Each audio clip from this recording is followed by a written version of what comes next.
Welcome to Vanathi's kitchen. Andhra Guntur chutney ஒன்று அரைப்போம்.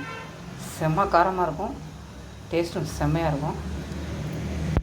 4 வெங்காயம், 10 பல் பூண்டு, 3லேருந்து 4 பெரிய சைஸ் தக்காளி, மிளகாயை வெந்நீரில் ஊற போட்டிருக்கேன். இதில் ஒரு பெரிய நெல்லிக்காய் அளவு புளியையும் சேர்த்து போட்டிருக்கேன்.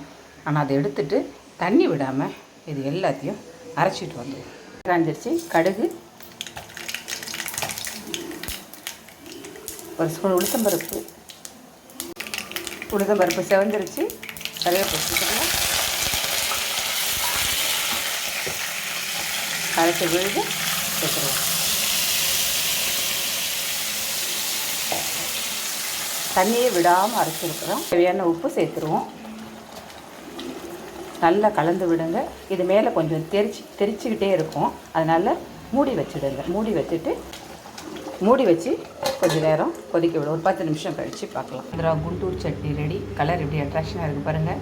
சூடான இட்லி தோசையோட வச்சு சாப்பிட்டு பாருங்கள். சூப்பராக இருக்கும். செம்ம காரமாக அருமையாக இருக்கும்.